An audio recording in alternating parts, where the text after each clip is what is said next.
প্রিয় ঘাটাইলবাসী, আসসালামু আলাইকুম। আমাদের আরো অত্যন্ত গুরুত্বপূর্ণ আরো একটি বিষয় এবার নির্বাচনে হচ্ছে গণভোট। গণভোটের মাধ্যমে আমার আপনার আমাদের পরবর্তী প্রজন্মের জীবন পরিবর্তন হবে। যদি এবারের মতো আগামী নির্বাচনেও সুষ্ঠুভাবে নিজের ভোটাধিকার প্রয়োগ করতে চান, তাহলে গণভোটে হ্যাঁ ভোট দিতে হবে। যদি শেখ হাসিনার মতো ভবিষ্যতে কোনো সময় স্বৈরাচার না দেখতে চান, তাহলে গণভোটে হ্যাঁ ভোট দিতে হবে। যদি ঘুষ মামা দাদা ছাড়া চাকরি পেতে চান, তাহলে গণভোটে হ্যাঁ ভোট দিতে হবে।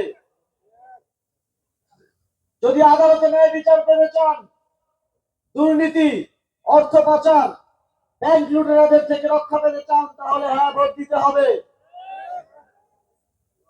যদি চাঁদা না দিয়ে ব্যবসা করতে চান, যদি মা বোনদের ইজ্জতের নিরাপত্তা চান, তাহলে অবশ্যই গণভোটে হ্যাঁ ভোট দিতে হবে।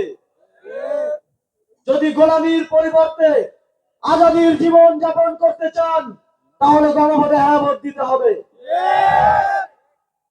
আপনারা আগামী 12ই ফেব্রুয়ারির নির্বাচনে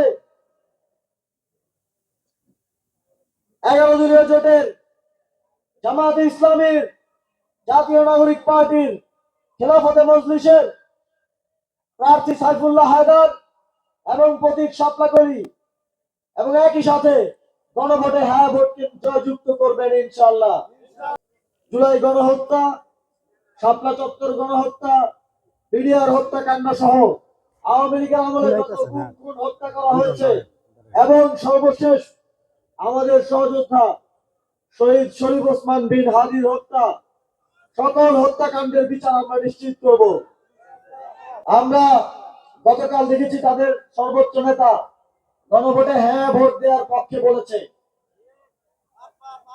এখন যদি আমরা দেখি যে তাদের নেতা কর্মীরা মাঠ পর্যায়ে লুকিয়ে লুকিয়ে না ভোটের প্রতারণা করছে, তাহলে আমাদের তাদেরকে বলতে হবে গুপ্ত গুপ্ত। তারা যদি লুকিয়ে লুকিয়ে না ভোটের প্রতারণা করে, তাহলে তাদেরকে কি বলতে হবে? সুতরাং আপনাদের কাছে যদি তারা কেউ এসে বলে যে গণভোটে না ভোট দিবে, তাহলে আপনারা তাদেরকে কি বলবেন? সংগ্রামী বন্ধুগণ, বিজয়ের মিছিলে আবারও দেখা হবে 12ই ফেব্রুয়ারির পর। নতুন বাংলাদেশে আবারও দেখা হবে। সেই পর্যন্ত সুস্থ থাকবেন।